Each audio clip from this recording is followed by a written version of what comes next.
The Bugloos chronicled the adventures of 4 British-accented teenagers who lived in Tranquility Forest. They wore insect-themed outfits with antennae and wings, and that allowed them to fly, although they were occasionally also shown flying on surfboards. I'm not sure why they needed surfboards, but it did look cool. Anyway, the Bugloos would episode after episode thwart the evil deeds of Benita Bizarre, who was played by Martha Ray. Sid and Marty Krofft regular Billy Barty also starred in the show as a mischievous firefly named Sparky. Although many viewers felt that they were a ripoff of the Beatles, they actually were meant to be the Krofft brothers' answer to the Monkees. Casting calls went out across all parts of the United Kingdom searching for talented and good-looking musicians to join a band. One of the musicians who auditioned and did not get a part was Phil Collins. Of course they had an album. It was actually a pretty good one, but it didn't have the same kind of success that the Monkees had. The theme song? If I were to pit it against the Monkees, I'd pick the Bugloos song every time. The show, airing on NBC in the fall of 1970, was an immediate hit. And because the kids liked it, the merchandising soon followed. Lunchboxes were one of the ways that I knew what shows to watch when I was a kid. There were other kinds of Bugloos merch as well. Yep, all the signals were in place that the Bugloos would have a long run on Saturday morning TV. And yet, next fall, when the Bugloos did indeed return, it was in reruns. Why? It's hard to say. The actors had all gone back to the UK and were awaiting word, which never came apparently. The Krofft brothers realized that they could repeat those original 17 episodes for years to come, and yes, we would still watch. Were you a fan of the Bugloos? If so, why not tell me about your favorite episode in the comments section below? And while you're at it, I would love a thumbs up, and I'd be honored if you consider subscribing to my channel. I talk about music, movies, and television mostly from the 50s, 60s, 70s, and 80s. You know, the good stuff. But most importantly, and as always, thank you so much for watching. It's the Krofft Superstars with HR Puffin Stuff. The Bugaloos. Sigmund and the Sea Monster. The Far Out Space Nuts. The Land of the Lost. And The Lost Saucer. The Krofft Superstars today at 5:30 right here on Channel 46. Sid and Marty Krofft. These guys were responsible for some really nutty Saturday morning kids shows. You had Sigmund and the Sea Monsters, the Bugaloos, and let's not forget Electro Woman and Dyna Girl. But the one that really kind of freaked me out was Lidsville. When Lidsville first premiered, I thought to myself, this is kind of like HR Puffin Stuff, which had a bit of a Wizard of Oz feel to it. However, after catching a couple of episodes, it was clear to me that Lidsville seemed to take its inspiration more from Alice in Wonderland. Apparently the idea came to Sid Krofft one day while going through his vast and extensive hat collection. All of a sudden, he thought, what if the hats came to life and had personalities like the type of hat each one was? Okay, I know it's nutty, but I guess it's just as plausible as the commonly held belief that the Krofft brothers would come up with these wacky ideas while partying with friends, which, by the way, they vehemently deny. Anyway, the premise was great, and so was the cast. 18-year-old Butch Patrick was a nice bit of casting given his prior television role as Eddie Munster, but the two standouts were Billy Hayes playing against type as Weenie the Genie and Charles Nelson Riley. Hayes had gained quite a bit of fame playing Witchy Poo in HR Puffin Stuff, and it was great to see her doing something that was different. But as great as she was, no one matches Charles Nelson Riley as Hoodoo the Magician. The comedian and actor literally chewed up every scene that he was in. He was just so darn good. It's a shame that when the character did return in later years on other Sid and Marty Krofft shows, Charles Nelson Riley was no longer the actor portraying him. I love that the Krofft brothers were willing to go dark with the premise of this show, which had a handful of genuinely scary moments, including the opening sequence that literally had me losing sleep as a kid. And again, going back to Charles Nelson Riley's manic performance, yeah, he was funny, but he was also very, very scary as well. Way scarier than that Witchy Poo character. Much like Gilligan's Island, young Mark would always try to figure out how he could get rescued. He always had a sliver of hope. But Hoodoo was just toying with him, like he did with the other inhabitants of Lidsville. He was, at his core, a cruel, merciless villain, which led to a true sense of danger in every episode. Come to think of it, that's why the show was so darn scary. You just knew, deep down, that Mark was never going to see his family again.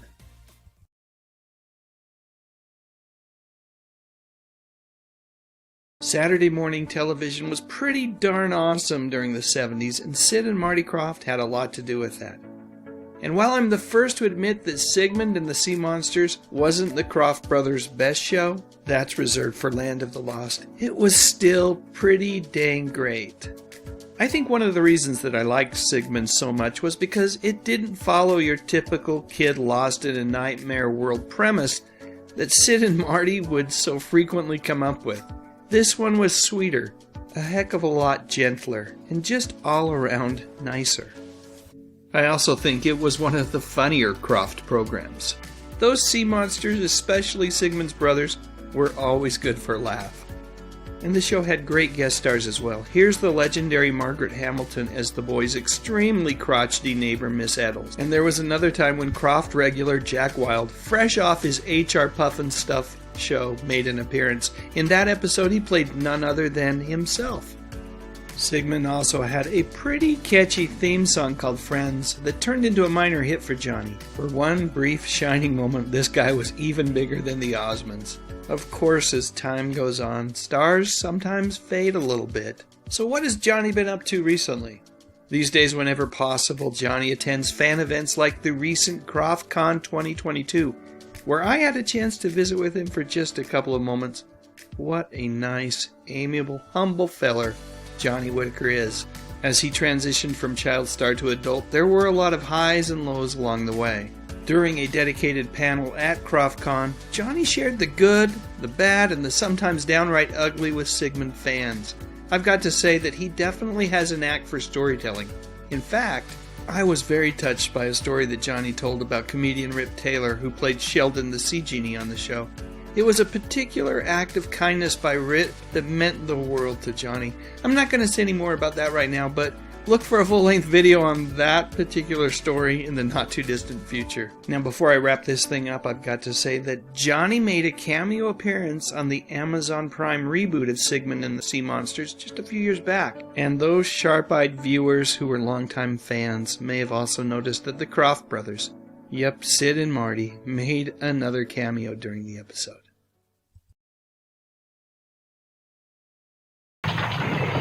An earthquake brings new trouble to the land of the lost. Chaka alone. Hey, Chaka. Same thing happened to us. We got separated from our dad. It's Uncle Jack. Never seen anything like that in my life. We demand you surrender the temple. No! The Land of the Lost premieres tomorrow at 11, 10 Central, 9:30 Pacific. When I was 10 years old, Land of the Lost debuted on NBC as a Saturday morning kids show.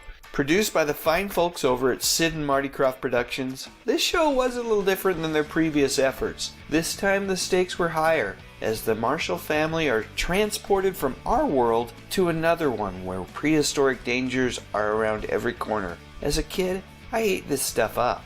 Each week I would be transported to another land with amazing adventures, filled with the often kind Pakuni and the always malevolent Sleestack. Man, I hated those guys. The show ran for 3 seasons, which if you're familiar with any of the other Sid and Marty Krofft shows, that's the equivalent of a show running for 10 years or more. Sid and Marty usually only had their shows run for a single season, and then they'd move on to the next project. Great examples of this are shows like The Bugaloos, Lidsville, and Electro Woman and Dyna Girl. But Land of the Lost definitely deserved a second season and a third season. Sid and Marty would later include Land of the Lost in their syndicated Krofft Super Show package, and reruns would also find their way back to network television again in the 80s, finding a whole new audience of fans. Star Trek alumnus David Gerrold, writer of the classic episode The Trouble with Tribbles, was heavily involved in the creation of this show. As a Season 1 story editor, Gerrold, along with Alan Fushko, helped with the development of scripts and helped to flesh out the simple kids show concept that the brothers Sid and Marty Krofft had come up with. So there you go. Are you a fan of Land of the Lost? Let me know in the comments section below, and while you're at it, give me a thumbs up and think about subscribing to my channel. I talk about music, movies, and television, mostly from the 60s, 70s, and 80s. You know, the good stuff. And as always, thank you so much for watching.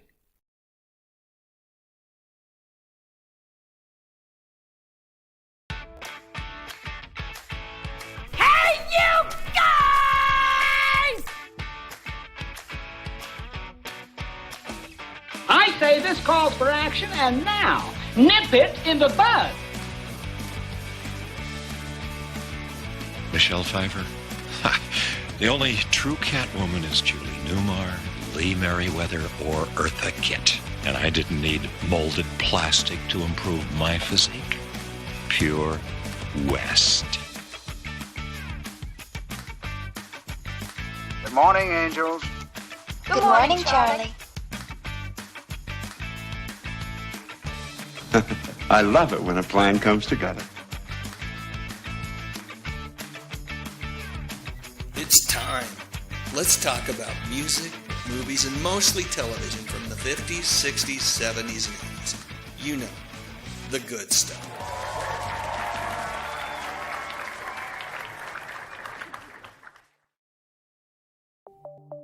The Live Stream Code and Rating Administration has rated this online event PG. All ages admitted. Please be kind and stay on topic. Good evening and welcome to the Good Stuff Live. My name is Dave Sundstrom, and if you enjoy talking about music, movies, mostly TV from the 50s, 60s, 70s, and 80s, let's just say decades gone by, well, you've come to the right place. Hey, before I even get going tonight, I think it's important that I acknowledge the passing of an absolutely fantastic actor. I am, of course, talking about Ray Liotta. Passed away in his sleep. Lots of folks remember Ray for his work in the movie Goodfellas, but, you know, I would offer up a couple of other movies that I thought he was really good in as well. Even great, one might say. Field of Dreams. And then, if you haven't seen Something Wild with Jeff Daniels and Melanie Griffith, that is a great performance that he gives in that movie as well. So I'm going to pause for just a moment, 60 seconds or so, and I'm going to flash comments on the screen, anything that anybody wants to put in the chat about Ray. I am happy to put up on the screen.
right, I'm back.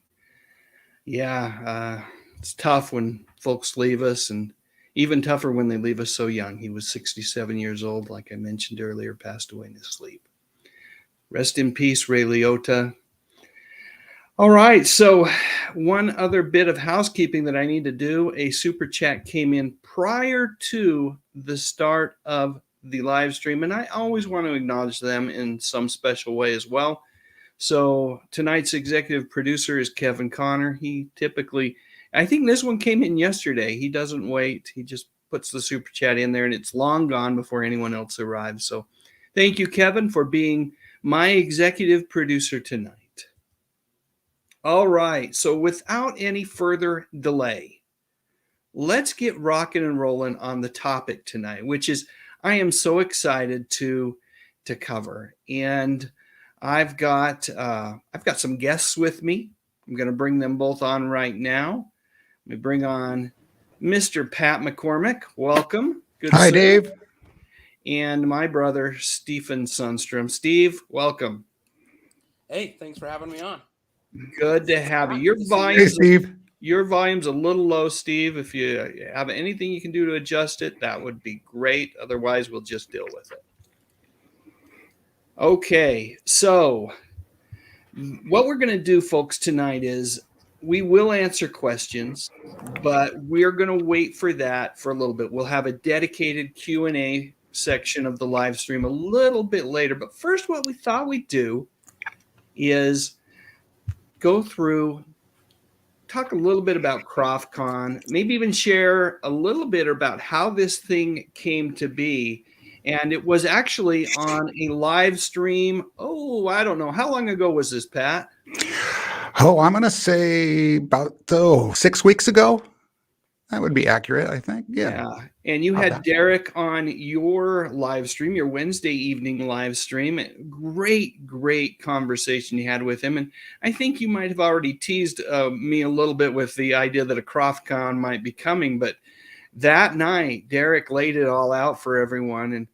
And I asked you if you wouldn't mind if I shared just a snippet of that conversation. This is the piece of the conversation where he talks to you about how this all came to be. Let me go to that real quick. Bouncing back and forth in StreamYard between pictures and videos takes a little bit of work, but we can get there. And there it is. I'm excited about this. Yeah. This. The first ever Croft-Con. And Krofft actually came for Sid and Marty Krofft, who did all those great television shows, kids shows from the 1970s, the mid-70s, and still producing stuff today. I mean, they continue to work at 92 and 84 years old. Yeah, and it's ironic that this would be the first ever. You know, it's like considering the popularity is just. Well, this is what happened in November of last year at the theater. My friend Butch Patrick called me up and said, "Hey, Derek, how's it going? You know, how's the theater going?" I said, "Well, you know, it's we're doing it." He said, "Well, let's do something." I said, "All right, what do you want to do? Let's do a Munster Day." So I said, "Yeah, let's do a Munster Day." So we brought up Butch, showed a Munsters Go Home, had some trivia, had private dinner fundraiser with him, and it worked out so well, and everything was so good. And I mean, this is like just before Omicron, so it was like people are still not going anywhere. Right. We had some good crowds, and Butch was happy, and I was happy, and seeing people in the theater. And then Butch says, he said, let's do this again. Let's do this again. I said, yeah. I said, Butch, I've always wanted to do a nostalgia TV day, where we get something, because we've had so many events between the Orinda, and also we used to own the Ream Theater. We always had sci-fi days. We had, all kinds of celebrities coming up, the film festival. But I really love when we do a specialized show. Yes. Because that's when people are coming because they love it. They want to celebrate who's being honored or what shows are being honored. So I said, Butch, let's do a, it's 60, 70 TV show, and let's get, all our friends to come up and, have a good time. And he goes, yeah, let's do that. Let's do it. Then about 2 months ago, he calls me up and he says, Derek, he said, you still thinking about doing that? I said, yeah, absolutely. I definitely want to do it. And I said, I just don't know the angle yet. I don't know what we should do. And he goes, you know what I've always wanted to do? He said, because he was in Lidsville one of the Krofft shows, and he goes, let's go ahead and let's do a Krofft festival where it's just all Krofft stuff. And I'm like, oh my God, that is perfect. It's like, that's a whole genre of different films TV shows that we can have that would fill up the whole day. And nobody has done it. And Butch knows of that because he does all those conventions and stuff. And, they've had little segments of it. And so Butch says, yeah, let's call it Krofft Kon. And I said, oh my God, that's perfect. Pat, give us a little bit of backstory about Derek Demrick and how you came to know him, and then the whole thing. I think you've gotten some feedback from him regarding the event, right? Oh yeah. Matter of fact, I just spoke to him this morning, and he's over the moon with how well it went. It's amazing watching back and remembering that now, how much the idea morphed from being a Munsters Day to this incredible event. And I mean, Derek somehow saw me on Twitter, saw my stuff on Twitter at one point, reached out to me, and this had to be 5-6 years ago, and said, hey, I have a Roku channel that your stuff would fit perfectly on. And I was like, well, sounds good to me. I like press. I like getting out there. And so we started our relationship that way. And he's had me on that channel, ZPTV, by the way, folks, on Roku. I'm still on there, I think. And at any rate, that was how our friendship began. And then we did the Voiceover Actors Hall of Fame induction ceremony together, which is housed at his theater. That was a big thrill for me. And we did it live. And boy, we really got to know each other then because it's like, we are both really on the spot here. Hey, I guess I should get to know you better. And what a pleasure. What a great guy. And so it's just been that. It's been that kind of friendship. And he was more than happy to come on to that live stream and talk about that very day. I think he found out that at least Sid was coming. And that was a big deal. That was a big deal. Yeah. And then again, talk about this thing taking on a life of its own, man. It's like, next thing I know, I hear from him, he's like, you're not going to believe this. Marty's coming too. Yeah. And I'm like, whoa, this ought to be pretty exciting. I ought to tell my friends Dave and Steven Sundstrom, because I bet you they come out and do it with me. It was not only Sid and Marty, but one of the things that really impressed me was how important family is to Sid and Marty, and how often during the day they mentioned the next generation of Crofts. And I have to believe there's the hope that they continue that long legacy of creativity even after the great ones are no longer with us. Well, I knew it was going to be a good day.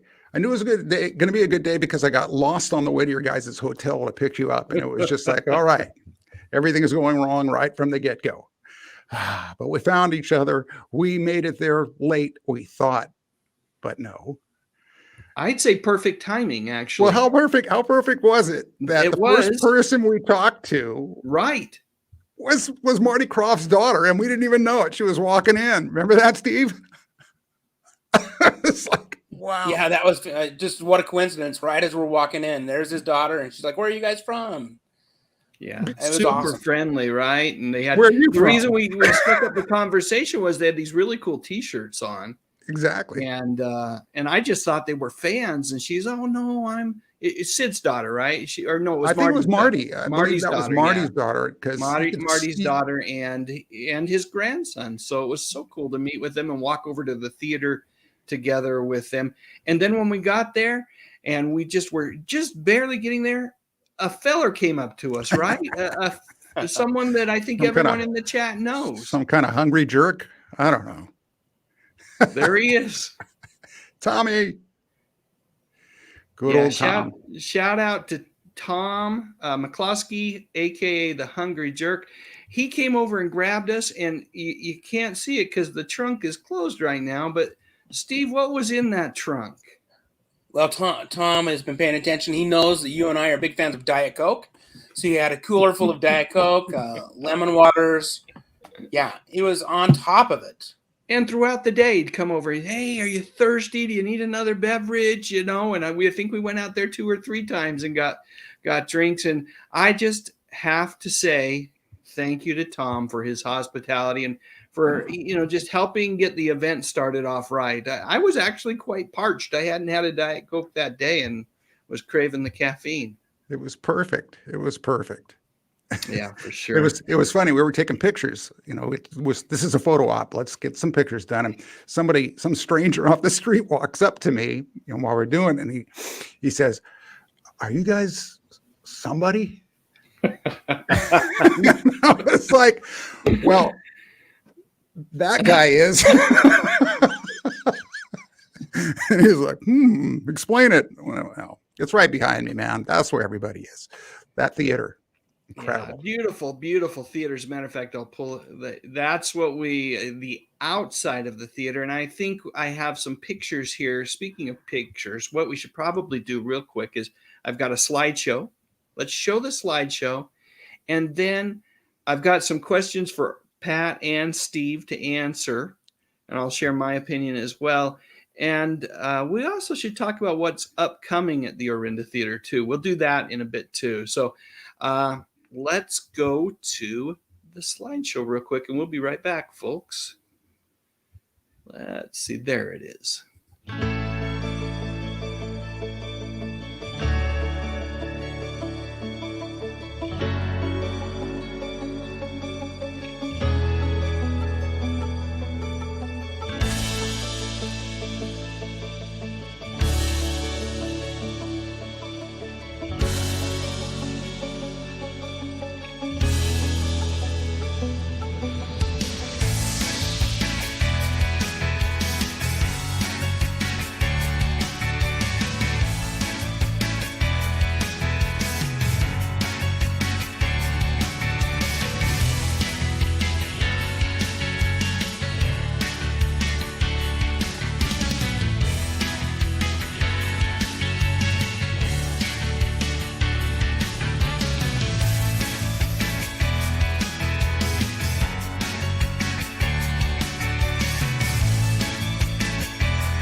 What a great day.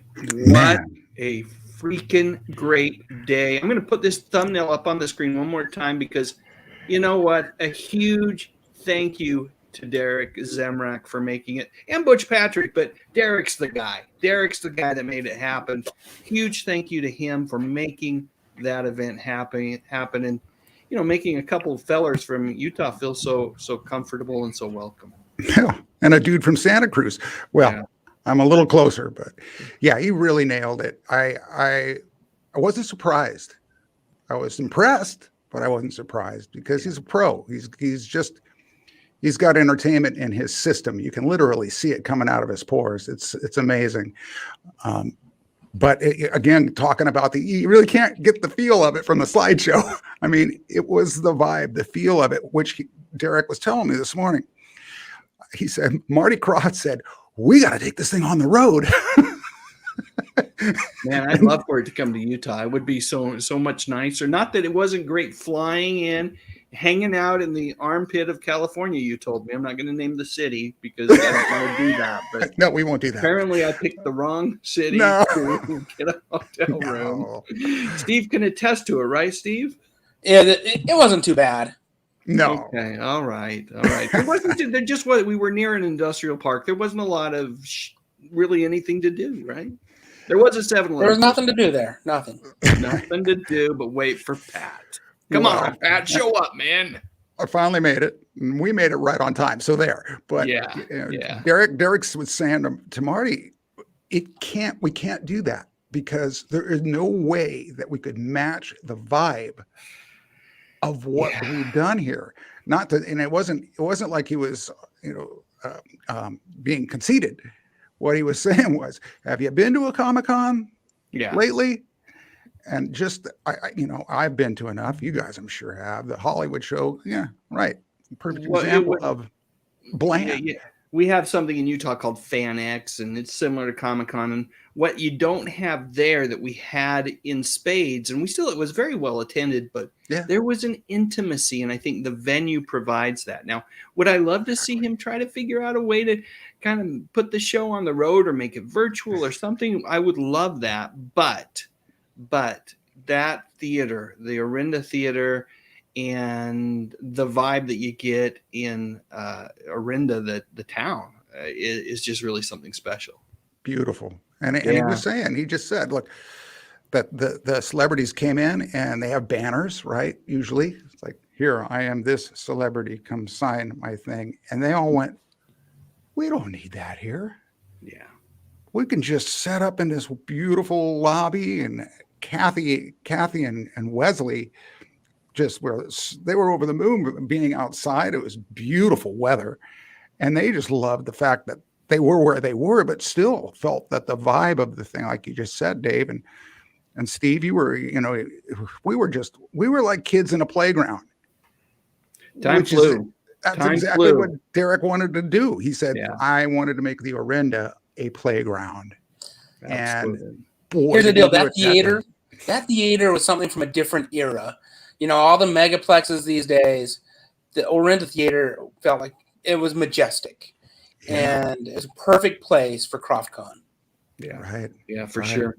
Oh, yeah. Memorabilia alone was just like astonishing. Right. And God, you got to hand it to him for just keeping the place going. Not alone, I don't think they have any problems keeping it going. But all right. I got 3 questions for all of us to answer. I'm going to put up question number 1, which is, and we'll start with Pat this time, and then we'll go to Steve, and then I'll answer it as well. What was your favorite part of the event? Oh, man. Besides all of it? Well, besides all of it, I would have to say, listening to Marty and Sid talk to each other,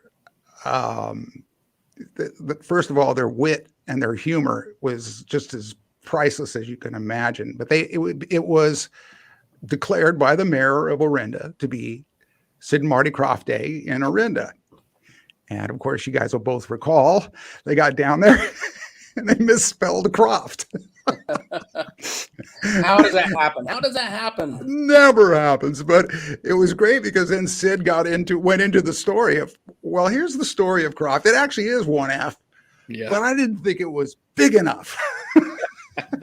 and he went on about that. And then it was like, well, what do you say, Marty? Marty's like, well, it's the first time I heard the story about the name. But my brother Sid, it's just, oh man, that was priceless, among many other things. Yeah, so that was great. That was it. and having them there just was really special. Steve, how about you? Favorite moment from the event? There were a lot of good moments, and just hanging out with Pat and meeting Tom, meeting some of the YouTube subscribers was fantastic. But Chris Knight from Brady Bunch was awesome to listen to, and some of the stories he told. I grew up watching the Brady Bunch, and it was so that was really cool. Yeah, for sure. I would say hanging out with Pat and getting to meet Tom was pretty darn neat too.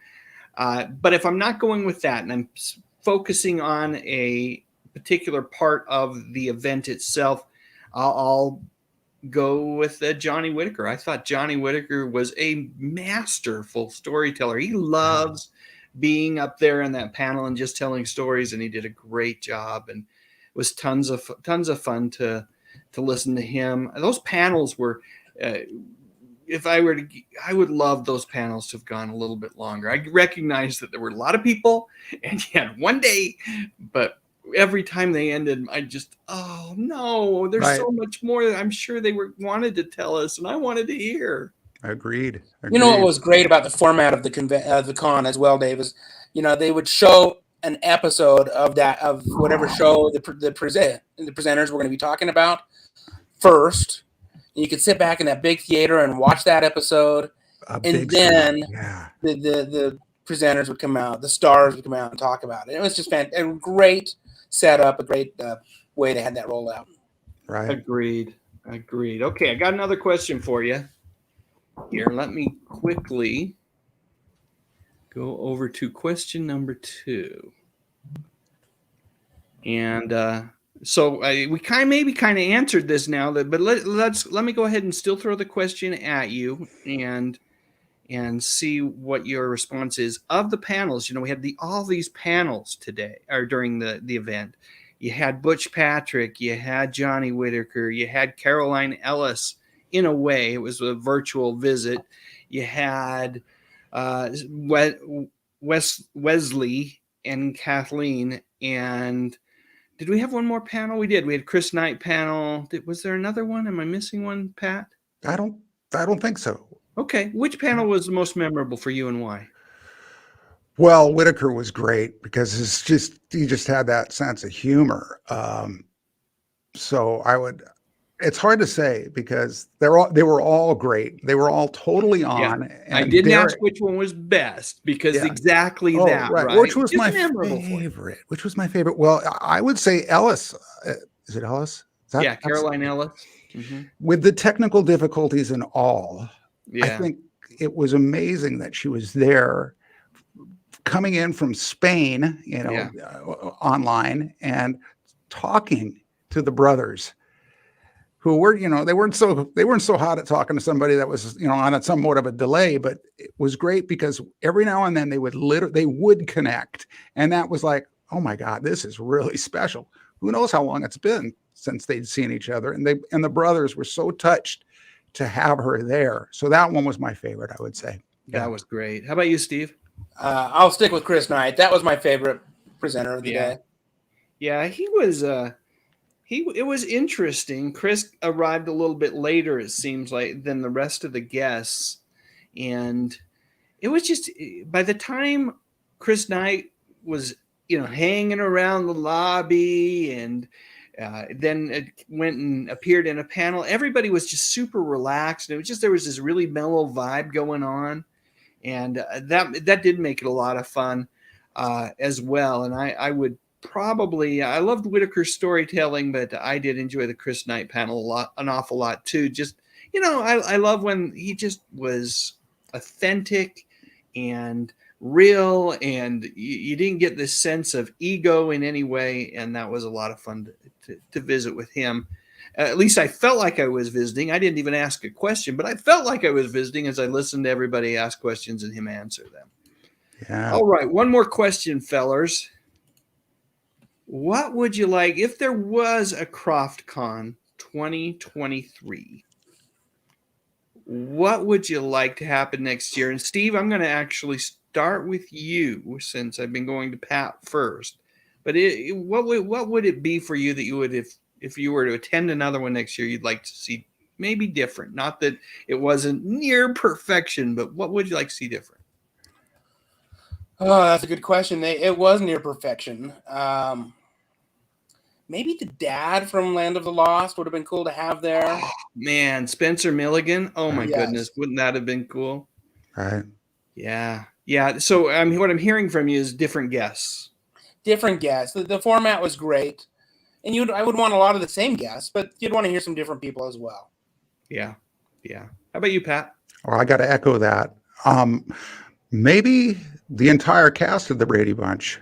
Yeah, that would be cool, wouldn't it? And they could get up and do the hustle, right, and do their little dance, and I'm sure Christopher would be all over that. It's like, please give me the mic. I want to sing something.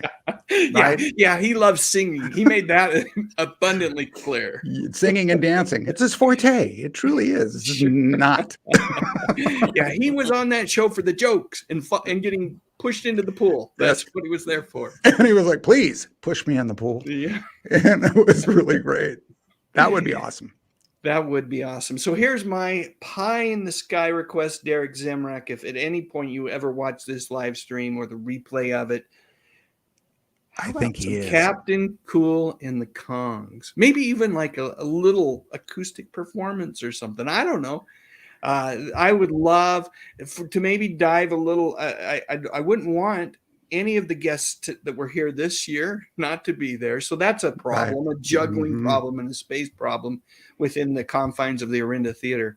But I'd love to see some Captain Cool and the Kongs. I love the Krofft Super Show. And then the big request, I know that was a big request, but another big request would be, there's a little show that me and Danny Staten, my friend Danny Staten, loved called Bigfoot and Wild Boy. Go figure. Oh, man, it was an awesome show. Bigfoot is a superhero. Wild Boy is kind of a Tarzan-esque young man who was raised. He got lost somehow in the woods and was raised by Bigfoot. And Joseph Butcher is the actor who played Wild Boy. By the way, no one knows where he is. So, Derek, your work is cut out for you. But Bigfoot and Wild Boy as well. Danny could fly out for that one and say, I finally found him. That's right. Oh, for all those years. Speaking of searching for Bigfoot, if you can't find him, at least you can find his trusty sidekick, Wild Boy. Tough question, though, Dave. I don't know how you top that one. I just don't. I mean, it was, the right guests and the right shows were spotlighted for anything that is, is it spotlighted or spotlit? Spotlighted, I think. Yeah. For something that's celebrating that half century of work that Sid and Marty have done. It was the right shows, but if we're going to have a 2023, things for Derek to think about. I would hope so. I wanted to share a quick story with you guys. Yeah. I'm friends with Kathy Coleman. It's such an honor that we actually text and talk to each other on the phone every now and then. The following day, I got a text from her, and she said, we just spent I don't know how long trapped in our hotel elevator. I don't know if it was her and Wes, but she was trapped in her hotel elevator, and they had to get the fire department out to free him. And she tells me that the guy in the elevator with her, as they were about to open the door, she said, they opened those and there's a dinosaur there. I'm pooping my pants. Used another word, but we'll keep it clean. It's PG, right? I thought that was hilarious. I mean, could not have been fun, but what a great line. That is funny. That is funny. Great story. Now, I did want to, I know Derek has made you aware of an upcoming event in June. So maybe he's filled you in on the deets a little bit. Pat, can you fill us in on what's going on at the Orinda Theater in June this year? What you see is what I know. Okay. But boy, what a talented woman. And again, if we are a fan of that show, which I instantly became a fan of that version. Yeah. My daughter absolutely adores it. And, she was the best Tracy Turnbull. I'm sorry, Ricky Lake, but this one was, this gal was amazing. So my understanding is it's a come and sing along with her.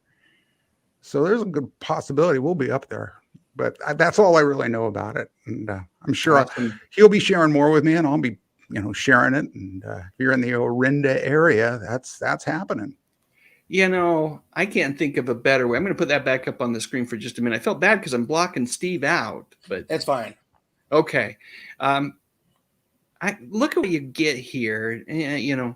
This is the cool thing about what Derek, one of the things that Derek does is, you get this 15 people can go see the movie, hang out with Nikki, and have dinner. And I mean, seriously, it's really not that much more than going out to dinner these days anyway. Right. And, Pat, one of the things I feel like we kind of blew is I didn't realize how quickly those VIP passes get sold, right? So if that seems like something you might want to do, jump on it. I'm sure it would be a great experience based on our experience at Krofft Kon.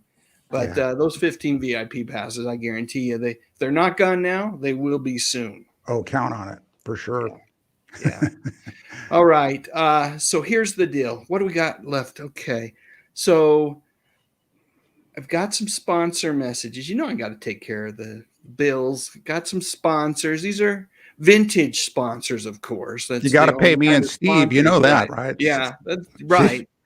And we all need to take a break to whatever. This gives us, I think, approximately 2 minutes to take a quick break. We'll come back. We're going to give away a copy of Retro Fan, like we often do. I won't say always do. Sometimes it's other things. But we'll give away the May 2022 issue of Retro Fan. It will be delivered directly to your mailbox if you live inside the U.S. So you must be in a U.S. residence to participate on this particular one, simply because that's the only way they can ship it. But we'll do that. We'll answer some Q&A from the chat. So if you have questions, go ahead and start putting them in. I have a moderator. My son, Evan Sundstrom, is keeping an eye out for questions, and he will start starring them for us, and we'll answer those questions. And then we have a little bit of Croft trivia too. So we'll do that all in just a couple of minutes. So let's take care of the sponsors here. Land of the Lost will return after these messages. These are Super GoBots, the mightiest GoBots of all. Stax, Leader 1, and Psykill sold separately. Think you're big enough for the king of the road?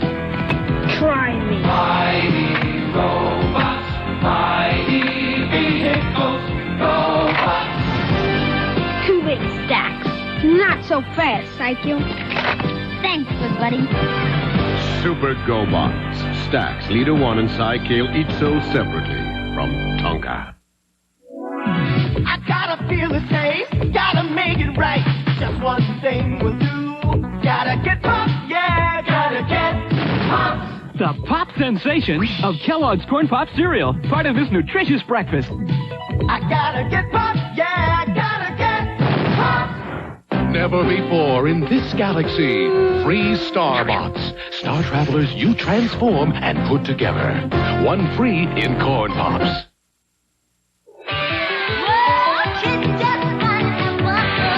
All of the Peanuts gang will be coming up next on the Jolly Bear and Snoopy Show. And now back to Land of the Lost. All right, we are back. Just to remind folks what we are giving away, let me see if I have a picture of this particular issue. Here it is, the May 2022 issue of Retro Fan magazine. Fantastic magazine. This particular issue, I think, is a collector's item simply because it is one of B.J. Thomas's final interviews. So if you're a fan of the man and his music, as well as Mad Magazine, G.I. Joe's, the Three Stooges, the Lone Ranger, this is the magazine for you. You want to win this. And what I need you to do, let me go ahead and hide that. And let's share the screen. Here we go. I need in the chat for you to type Croft. And you got to spell it the correct way, not the way the mayor spelled it with one F. Because if Sid and Marty want it to be two Fs, I say, by gum, it needs to be two Fs. So hashtag Croft in the chat. And we will give folks, I don't know. Let's see what we got here. I think I have a 30-second timer. So let's give folks 30 seconds to get those entries in. So you are on the clock, people.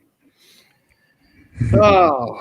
Wow. Look at them pour in. Yeah, look at them pour in. I'd love to see us get to 25, 30, something like that before we actually give the old draw button a push and see who our winner is this evening. Come on, folks, get it in there. Don't forget the hashtag. Hashtag Krofft with 2 Fs. All right. Stall long enough to get to 30. Come on, people. You can do it. We're there. Okay, without any further delay, let us see who our winner is this evening. Go over to that giveaway tool. They're still creeping in. I feel bad hitting that draw button, but if you have any desire to be part of this drawing, now is the time. 5 seconds. Okay, I've got to do it. I'm slowly moving the arrow over and click. Who will be our winner tonight? Who will it be? No way. Are you kidding me? Oh, McCluskey. Well, yeah, that is funny. I'm not sure. Tom might already have a subscription to the magazine, but you are the winner, Tom. If you decide you want to give that particular issue to someone else, you let me know, and then we will.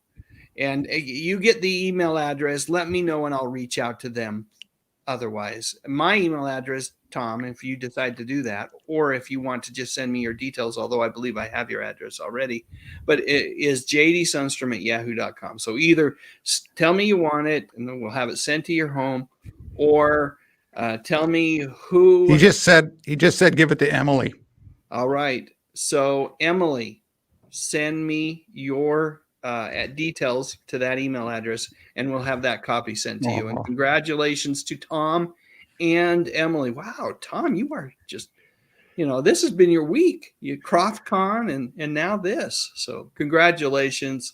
Congratulations to everyone. Let me go ahead and take that off the screen. There we go. So awesome. All right. So we have some questions. We do have some questions. Let me go over here. First off, we have a super chat from my buddy John Collins. So great to have you here. John says, I apologize that I'm late. However, I did not receive a notification, which I asked for. YouTube is like that. Sometimes the notifications happen. Other times they don't. There's a level of imprecision with the notifications. I apologize for that, John. Folks, if you haven't watched last week's live stream with John Collins, he was my guest. He did a phenomenal job. It was just wonderful to visit with him. I would encourage you to go back. We talk about the movie Mask and a bunch of other things. Lots of fun. So thank you for the super chat, John. Let me take that off the screen. And I'm going to send him a little bit of video love because it's absolutely the right thing to do. We're going to start with the Dukes and we'll end with Lawrence Welk. Lawrence Welk. Lawrence Welk. You really want Lawrence Welk? Okay. You asked for it. The Dukes and Lawrence. The perfect combo.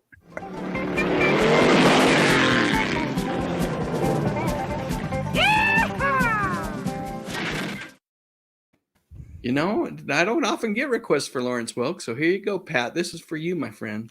Thank you very much.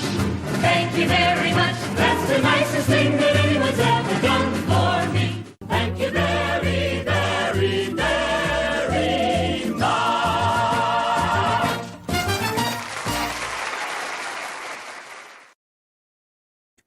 That's wonderful. Yeah, it is wonderful, wonderful, wonderful, isn't it?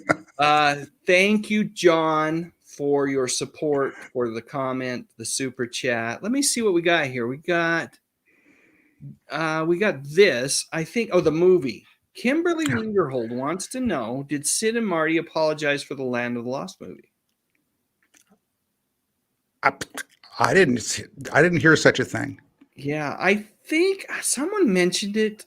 I thought I heard somebody sort of make a similar apology. At the panel or somewhere they mentioned that they it wasn't a full on like we publicly acknowledge it. But I think there's a sense that it was a missed opportunity and there was some feeling bad about that. So in a way, yes. Super fan Superplex. Going off topic of the Crofts, and I know Superplex is not a fan of the Krofft shows. He's a cartoon fan and feels perhaps rightly so, although there was live action shows by Filmation and other companies as well during the 70s and 80s. And there were still cartoons, but definitely there was a glut of Krofft programming during the 70s on all of the networks. And it feels like it kind of took away from the cartoons, which is kind of, that was where they lived in the 70s and 80s, was on Saturday morning. So the question is which Heather do you prefer? And we will go around the horn. You can provide an explanation or simply an answer. I'll start with Thomas. Is it my turn? Yeah. The answer is yes. Yes. Steve? What was the question? Oh, I mean, I see both their names. Now Heather, I didn't meet her, but when I was doing the General Hospital, my bandmate, who was the big star on the show, his wife, Rena Sofer, got on Melrose Place. Oh, okay. And for my 35th birthday, she got her to sign an autograph for me, and it was personalized to Pat. Happy 30th. And I was just over the moon, which, went along with the the reputation of her being one of the nicest people on the planet. So I would say for niceness, probably her. Heather, well, the other Heather, Thomas, no complaints. Okay, there we go. It's all on you, Steve. Follow that one. Superplex, I feel like you left out Menzies, which is the other Heather from the 70s. But go ahead, Steve. Heather Locklear. Heather Locklear. Okay. All right. Let's go to the next question here. Is it true that Charles Nelson Riley hated playing Hoodoo, and that's why Lidsville ended? Anybody remember there? What they talked about that at the Croft-Con? Anybody remember that? If not, I'll provide the answer. I think I wasn't in there at that point. I went bopping around to talk to Kathy, I think, at that point. So I came in towards the ends of Butch Patrick's. Yeah. So there was a promise made to Charles Nelson Riley that it would take, I believe, less than an hour or maybe even 15 minutes to a half an hour to put on the makeup, which turned out to be a falsehood. It was, not that, we're here singing the praises of Sid and Marty, but one of those two brothers may have misled Charles Nelson Riley just a little bit. And it took hours to put that makeup on, and he really did not love that. I don't think it was that he hated playing Hoodoo. I think he hated the hours in the makeup chair. Is that what you understood, Steve? That's exactly what I heard too. Yep. Yeah. Now, is that why Lidsville ended? I don't think that is the case. I think they could have. There were later Hoodoo showed up in later Krofft shows, and it wasn't played by Charles Nelson Riley, but another actor. And really, there's only one CNR, right? It's hard to replace, but if they had really wanted to do a second season of Lidsville, they would have either coerced Charles with more money and promises of shorter makeup times, again, false promises perhaps. They would have either coerced him back, or they could have gotten another actor to play the character. But I don't think that's why Lidsville ended. I think Sid and Marty have kind of a grand tradition of most of their programs only run 1 to 2 seasons tops, and then they just play them over and over. Perfect example is Land of the Lost ended up playing on Saturday mornings on all 3 major networks at some point before the revamped version in the 90s played on ABC, but it made its way from NBC to CBS to ABC, I believe. Astonishing how few episodes there were of these shows. And you look at it and do the research, it's like, that can't be right. Right. That can't be right. But again, we had such a plethora of Krofft shows that it was easy to get mixed up. Because they were all zany over the top, and it's just like, man, what a great body of work, right? What they have in common is they are all absolutely bonkers. Thrash Bondo wants to know if we found any cool collectibles while we were there. I didn't pick up anything. Did either of you? I don't remember. Bob, I have a story for you. I went up to Kathy and Wesley's table, and jokingly, there was something there that I just saw, $3,500, right? And I was just thinking, I walk up to him and I go, "You guys are charging $3,500 for an autograph? Forget it." And of course, Wesley then takes the thing back and shows me it's a Land of the Lost lunch pail, signed by both them, Philip Paley, and they got Sid and Marty to sign it that day. Wow. And I'm thinking, well, $3,500, who's gonna? A guy walks up right next to me and goes, "I'll take it." No way. And bought it right in front of me. No way. Yeah. Oh my gosh. So, I could be tempted for, maybe if you drop a zero, I might have been tempted. Yeah. Not that I have that kind of cash to throw around. I might have been in trouble when I got home, but that would be tempting at $350. I just can't do it for $3,500. But that's awesome that someone did. Clearly, they knew what it was worth. Yeah. Steve, did you see anything cool there? There were a lot of cool things. Some of the sleeve stack heads I thought about picking up. I didn't end up getting anything. A lot of the art that was signed by the cast would have been cool, except for I hate trying to get art home, when you have to fly back and you worry about being damaged. Yeah. But it was really cool. They did have some cool merchandise. Pat's showing some of his art. Yeah. There we go. Butch Patrick. Had to get an autograph. Awesome. Let's see. Wonka Vader 72 says, "Did you guys get to sample any of the cereal on offer?" I didn't see any cereal there to sample. Did you? I did not. All I got was popcorn. But we did get there. It had been going a while before we got there. Yeah. Right. Yeah. He let the VIP in, I think, an hour earlier. But who needs pop? I mean, who needs cereal? When I went up to the concession stand, Derek walks up behind me and says to him, "Don't trust this guy," and walks away.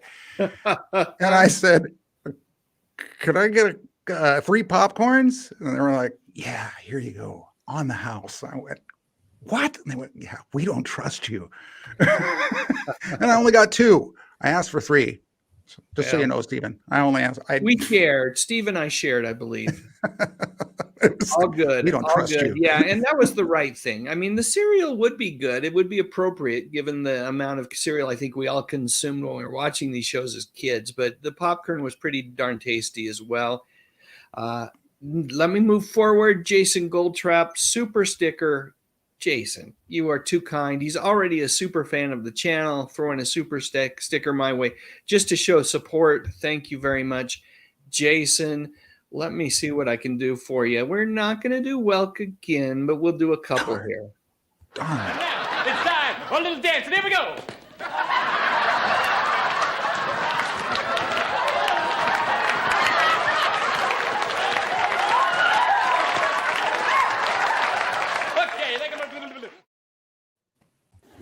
Well, isn't that special?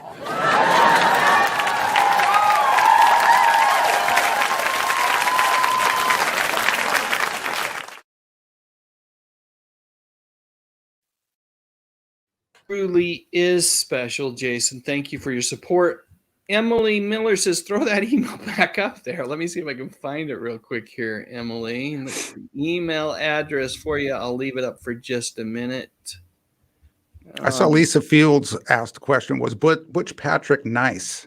The answer was absolutely. They all were. Every one of those celebrities there were just as nice as could be. Oh, yeah. Totally approachable. Just, even if you weren't planning on forking out the bucks for the photo opportunity or the autograph, I just saw Johnny Whitaker wandering around and just visited with him for a couple of minutes. We have some things in common. And it was just great to visit with him and connect at that level with someone who, I've admired his work. and admire him as a human being. I've done a video on him where I've talked about the highs, the lows, and the highs again of his life. And so it was great to be able to connect. He survived. Buffy did not. Survived. And, with that, by the way, that TV show, not many have. Fortunately, Kathy did. But then again, that's why her book is called Surviving Sissy. Yes. Right. They are the two survivors, right? Kathy and Johnny. Yeah. All right. GC says, question, what caused the 60 Speed Racer series to end? I do not know the answer to that question. Does anybody here? I think Racer X finally told him he was his long-lost brother. No, it's this. The big reveal. The big reveal. Racer X, Speed Racer's brother. Jim Thurkill is asking, what is Croft-Con? Well, if you haven't watched the live, you go back and watch the replay of the live stream. All your questions will be answered. Kenneth Wilkinson said, did anyone recognize Pat from General Hospital? Did anybody say, hey, Pat, didn't I see you on General Hospital? Oh, I was not on nearly enough episodes for that to actually happen. I don't think that has ever. Well, it was a couple times, but no. What was really cool was like, hey, I love your YouTube channel, and I was like looking around for Dave. Figured you're talking to him, right? I don't know. No. But of course, I was wearing my retro TV jacket. I was wearing the brand, so it was easy. But just to have that was like, that was cool. That's really cool because that's what I'm doing now. So. Right, and that's why we do these things, whether it's live streams or videos. We do want people to watch them, and it's thrilling for us when someone comes up to us and says, "I love your channel." Oh, put me over the moon! Absolutely. Steve, have you had anyone say that to you yet? Have you had obviously online you have, but have you had anybody? No, not in real life. I've not been approached yet. Not at work or anything? Yeah, I've had a few people comment about it at work, yeah. Okay.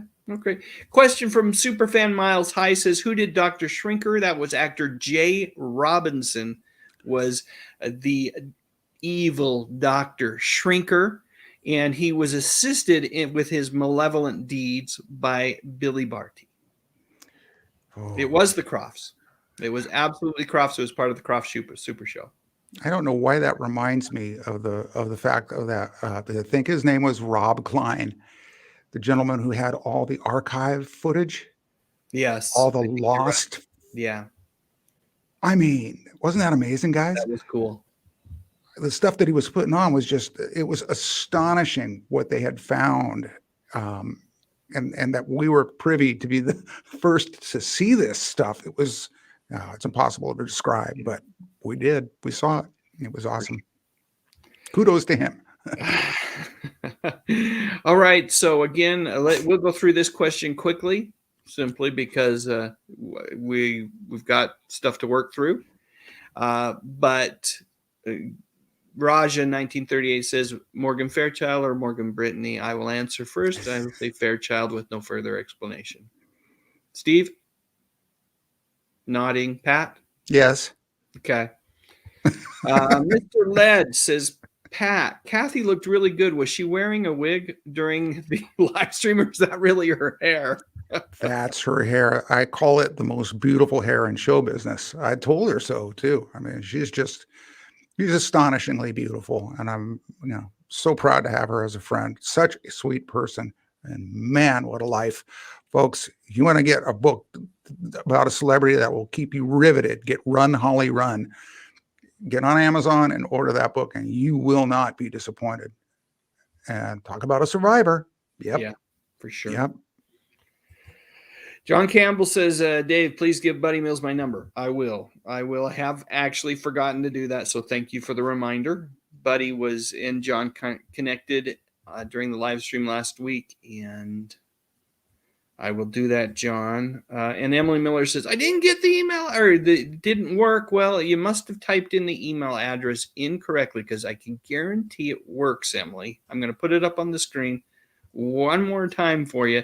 It's going to be that Sunstrom part. It's, oftentimes people transpose the O and the R. They think it's Sunstorm, or they spell it incorrectly. It's a tough last name, so it's Sunstrom, and I'd go with just, if you spell it correctly, that email will work. I promise you, promise you, promise you.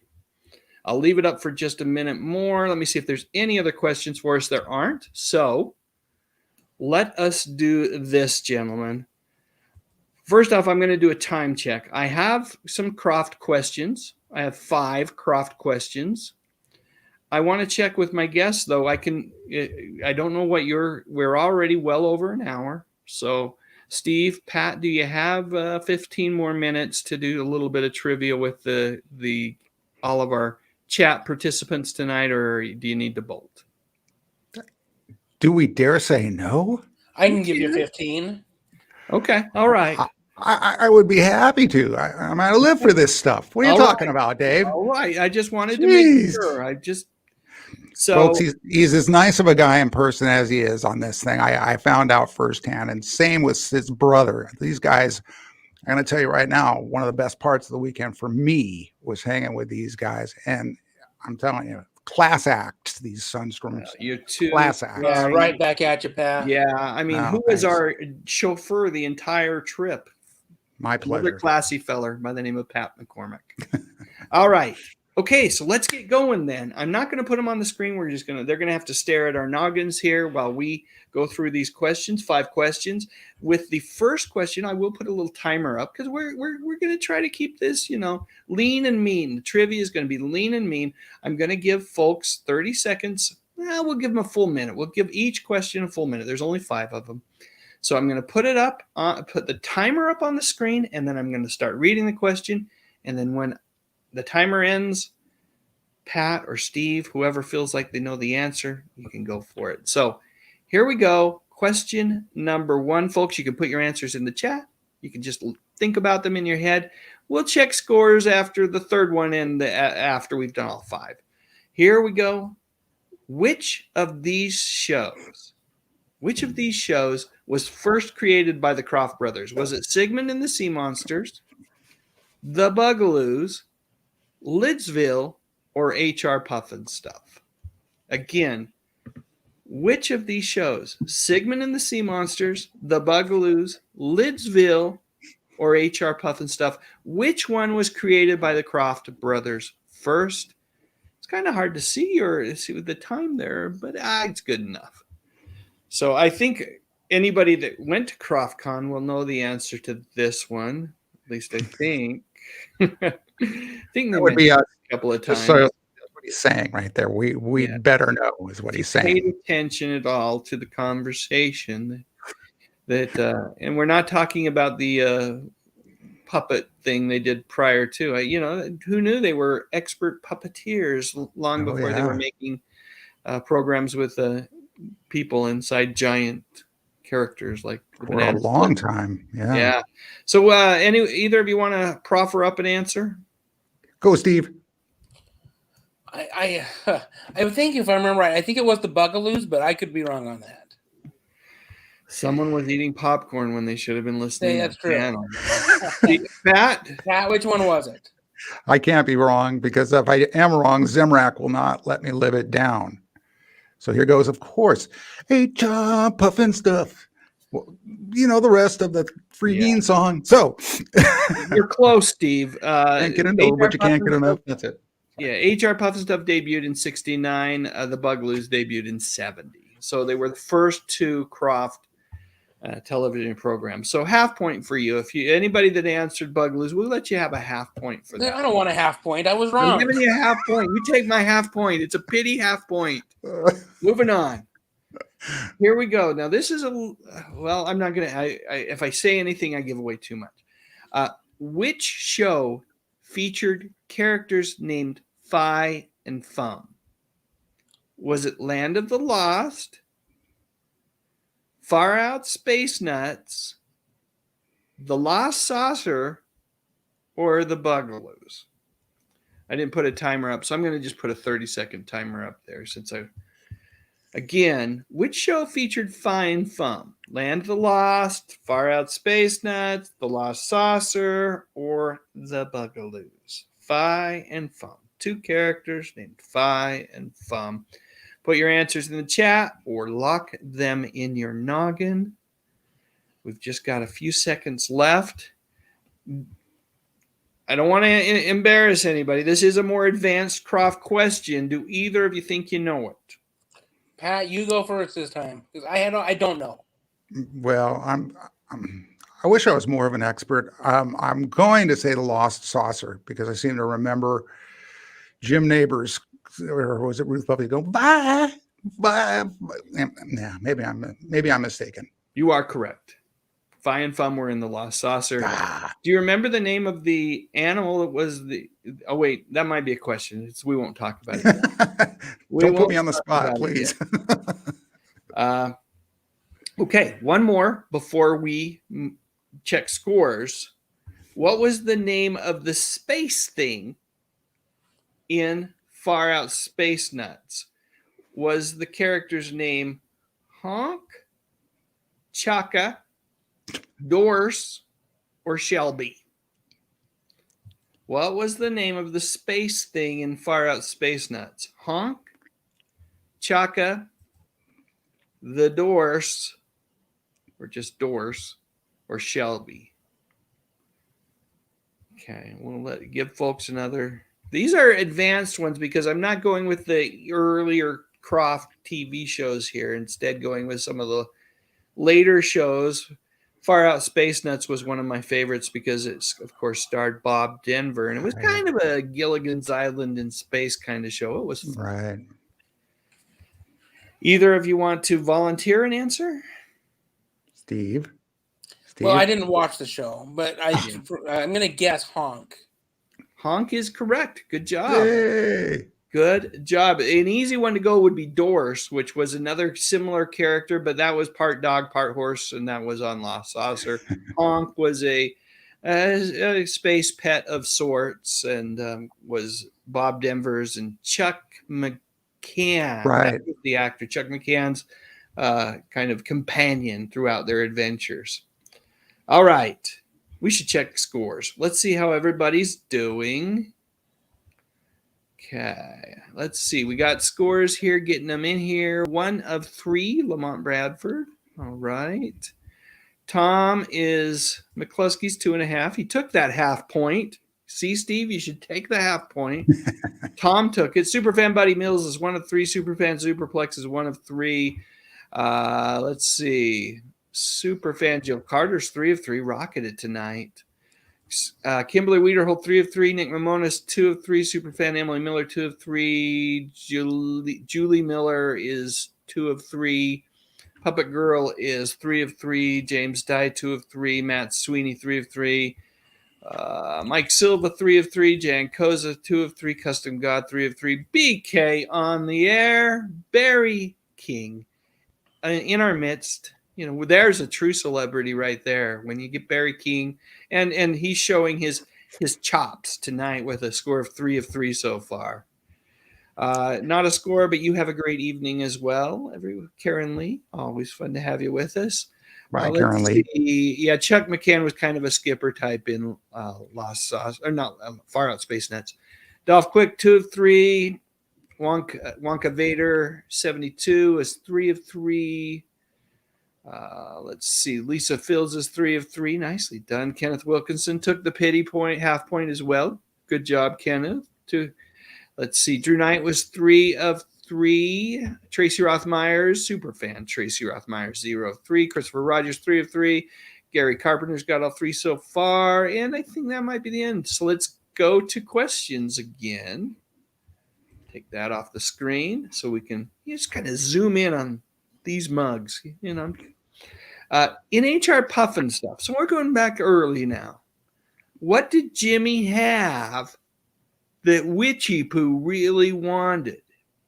Was it a magic book, a gold watch, a magical flute, or a magic ring?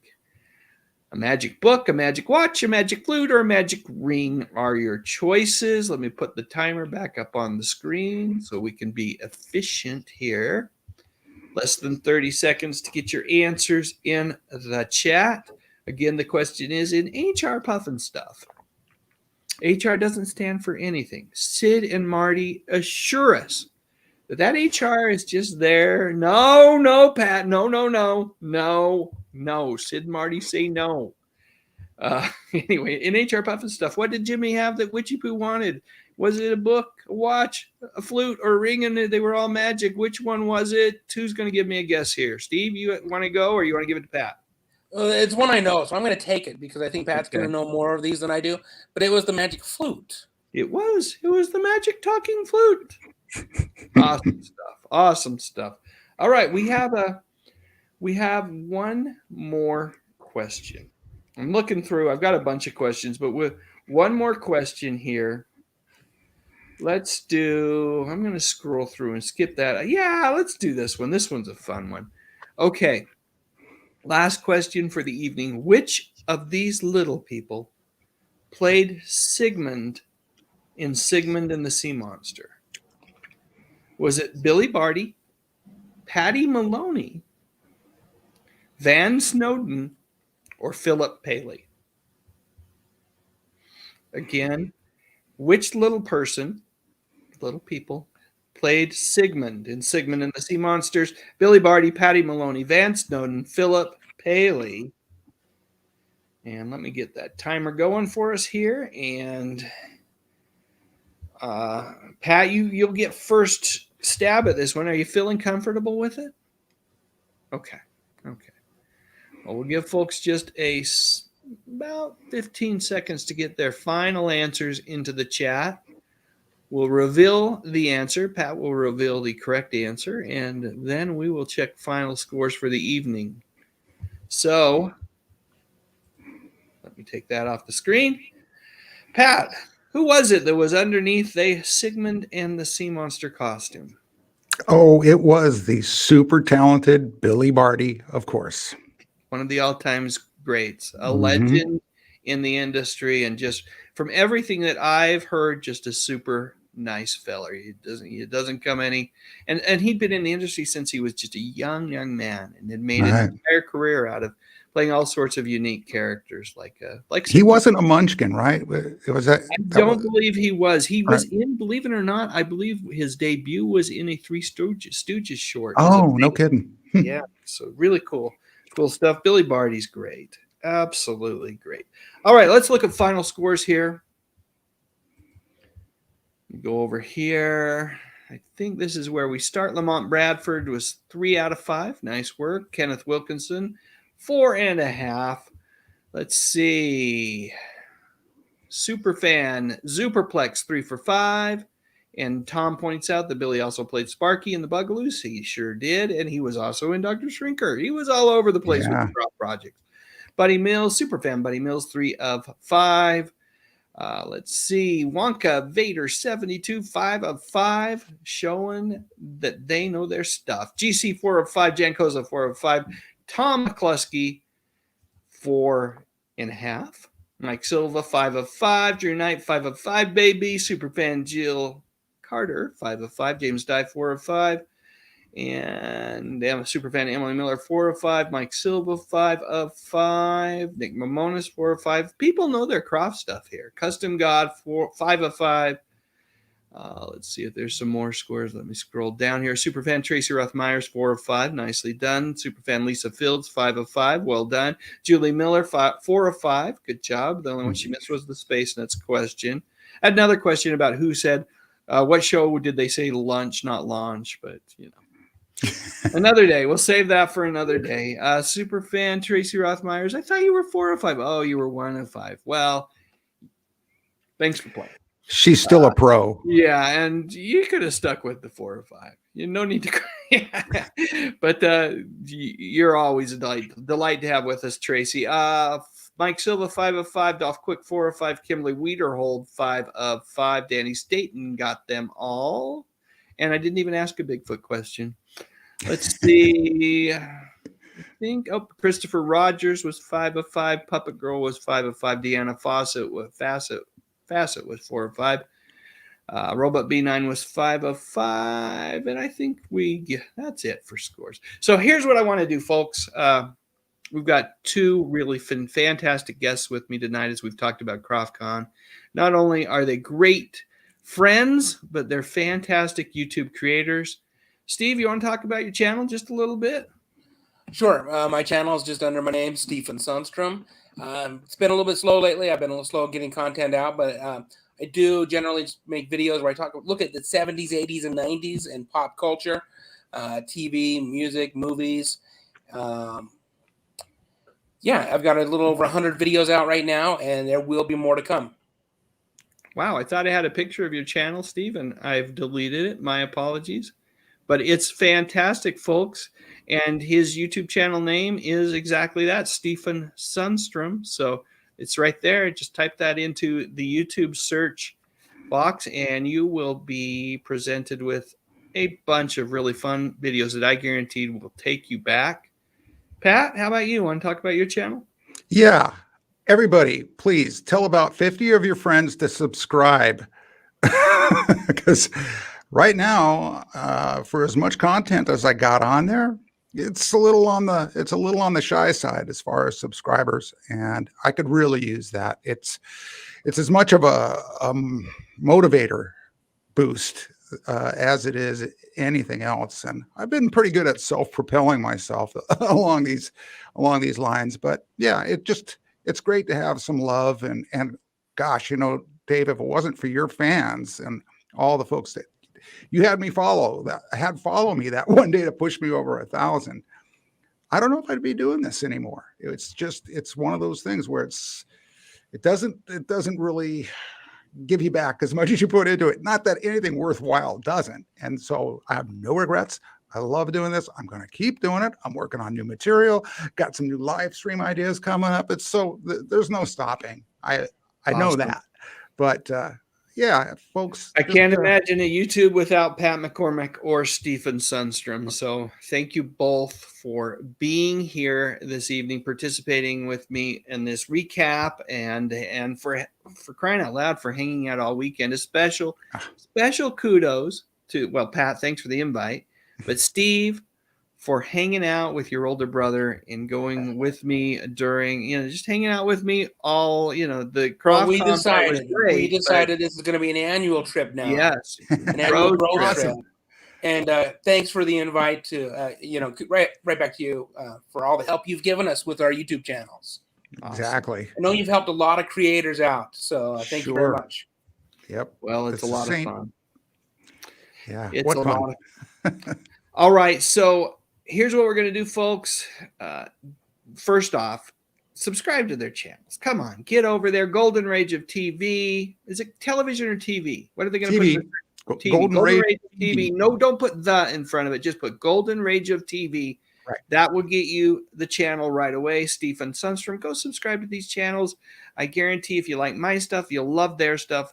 Let's continue to support these fantastic creators. Now, what we have coming up next is we're done here. So thanks, everybody. Let me make sure that I'm not leaving a super chat or something hanging. I don't think I am. So we will go ahead and, John, I see some questions from you there. I'm going to answer them offline for you, my friend. But I just want to say thanks to everybody for hanging out with us for an hour and a half tonight. Now, if you're absolutely nutty and you want to hang out for a little bit longer, I don't know how long the post-show after party will last, but I do have a handful of videos. So thanks so much for being with us tonight. Thanks for your engagement as a community, and I hope you all have a phenomenal weekend. Take care. Talk to y'all soon.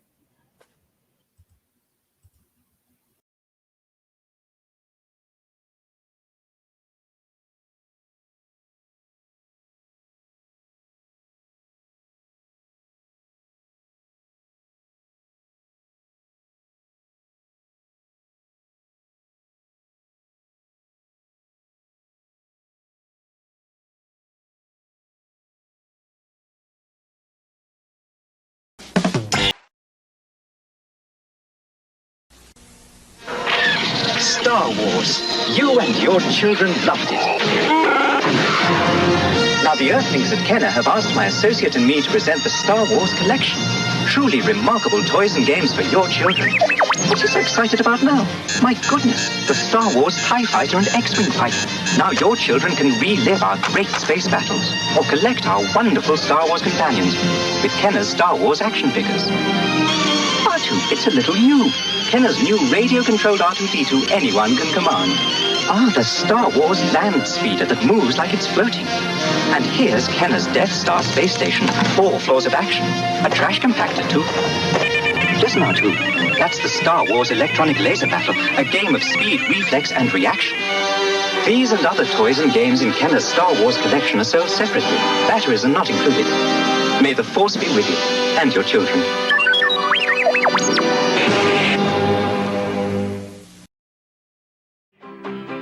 Breakfast. Lunch. I said lunch, not lunch!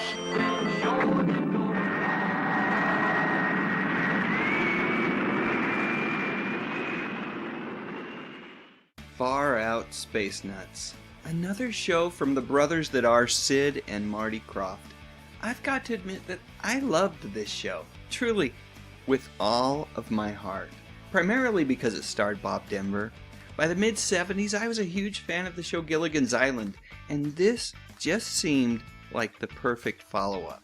As a comic book reader, I knew this thing was coming out because of the huge ad that CBS had inserted into many of my favorite titles.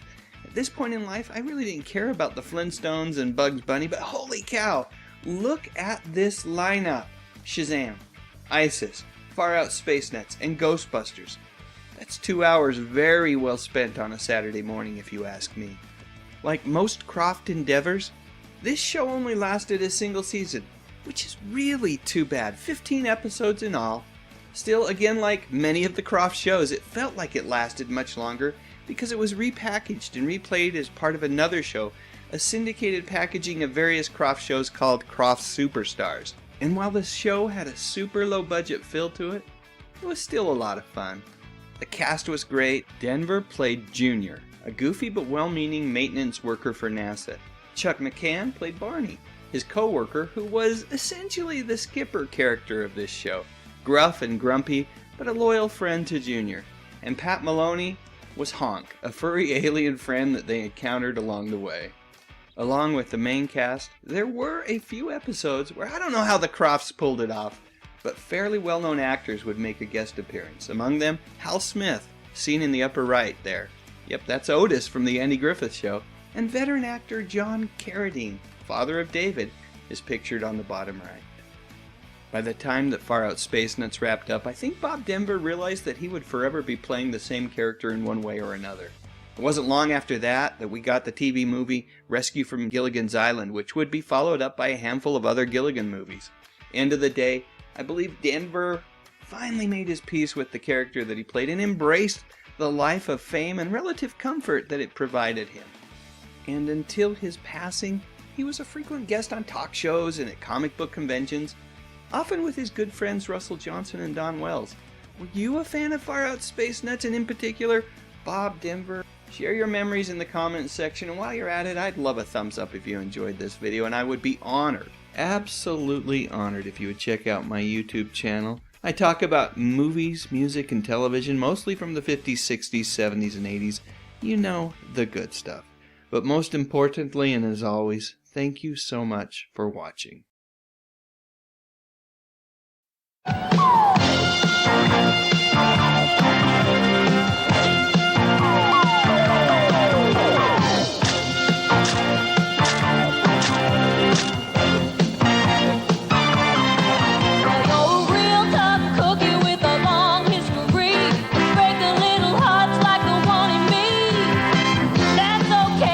Let's see how you do it.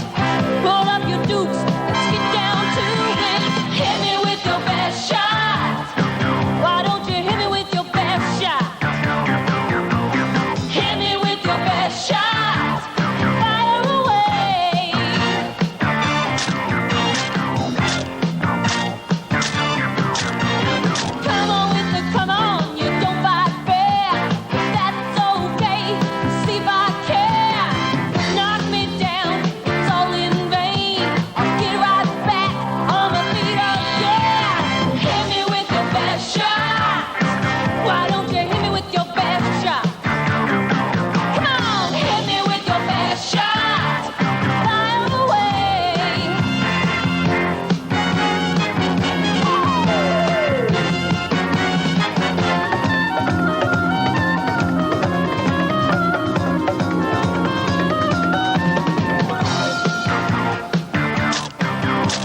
$7.34. That was the price. Just sitting in a junkyard waiting for some kids to find him and find that magical horn that would transform little old Slep Car into Wonderbug. I've gotten lots of comments requesting a Wonderbug video. Yes, I watched it as a kid, and yes, I loved it. And it passed the merch test with flying colors. This is just a smidgen of the numerous items available to a discriminating shopper back in the late 70s. Didn't have the game or the lunchbox, but I did have the Viewmaster, and my little bro had the coloring book, I think. There was also a Gold Key comic book. I seem to recall reading an issue or two. Beyond the merchandise, this show was popular for a reason. It was just fun. They were like 12 or 13-minute episodes, short and sweet, nothing original about it. In fact, the show took its cues from a Hanna-Barbera cartoon called Speed Buggy, as well as Disney's Love Bug movie series. And the cast had a ton of chemistry. Watching the episodes now, many of them can still be found on YouTube. Anyway, watching the episodes now, it's clear that these three actors had no grand aspirations regarding what they were doing on the show. And let's not forget about good old Slep Car. Truly the heart of the show, not that grandstanding show-off Wonderbug. Well, actually, both cars were voiced by veteran actor Frank Welker. His list of accomplishments, well, it's just too darn long to cover here on this short video, but let's just say Frank, who was the original voice of Fred on Scooby-Doo, continues to do great work to this day. So that's it. Did you enjoy Wonderbug? Was it your favorite part of the Krofft Super Show? Let me know what you think in the comments section below, and while you're at it, I'd love you to click on the thumbs up icon, and I would be honored if you would consider subscribing to my channel. I talk about music, movies, and television, mostly from the 60s, 70s, and 80s. You know, the good stuff. But most importantly, and as always, thank you so much for watching. My turn. My turn. This new Popeye video game has the boys fighting worse than ever. Oh, Popeye. It's my game. It's got 3 screens just like the arcade. Watch out! Yikes. Uh-oh. Fight like a man. Where's me spinach? Yow! You choke, you wimp. I ain't wimpy.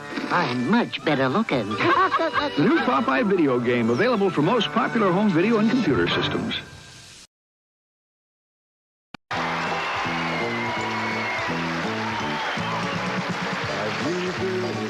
The stars next July we collide with Mars. Well, did you ever? What a square party this is. Have you heard that Mrs. Crump crossed the bridge when the bridge was up? Well, did you ever? What a square party this is.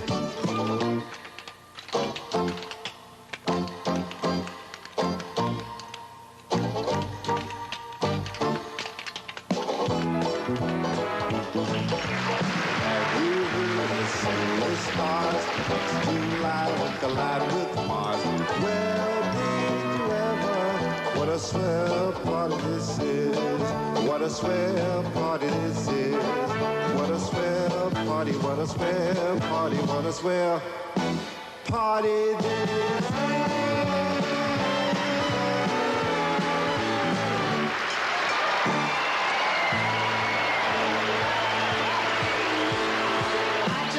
Celebrate another day of living.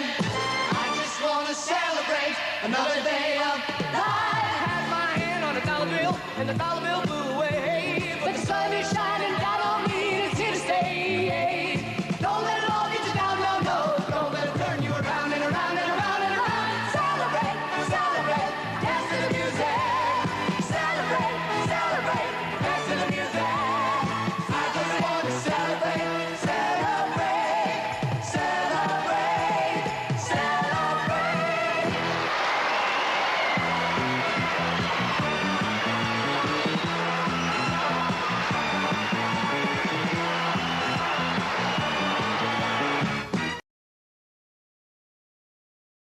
Electro Woman and Dyna Girl. Saturday morning TV in the 70s just didn't get any better than this. I'd pour myself a big bowl of Lucky Charms and sit as close to my family's only color TV, a 19-inch monstrosity, and prepare for fun and adventure. For the uninitiated, Electro Woman and Dyna Girl is another amazing show coming from the creative forces that are Sid and Marty Krofft. It starred Deidre Hall and Judy Strangis and aired in 1976 for a single season as part of a larger show called The Krofft Super Show. Anyone remember Captain Cool and the Kongs? The program followed the crime-fighting exploits of female Caped Crusader Electro Woman and her teen sidekick Dyna Girl, who worked in their off time as reporters for Newsmaker magazine.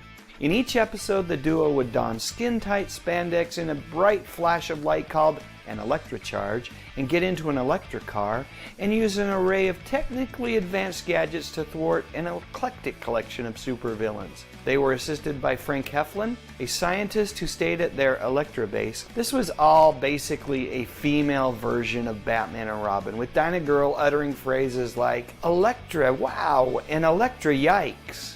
You know, I think the whole campy Batman feeling may have been part of the reason that I was so attracted to the show. Batman wasn't playing in syndication in my area, and I tried to watch as much superhero TV as possible. And in 1976, along with Shazam and ISIS, this was about as good as it got. So that's it. What do you all think? Let me know in the comments section, and while you're at it, I'd love a thumbs up if you enjoyed this video. And when you get a moment, why not check out my channel? I talk about music, movies, and lots of television, mostly from the 60s, 70s, and 80s. You know, the good stuff. But most importantly, thank you so much for watching.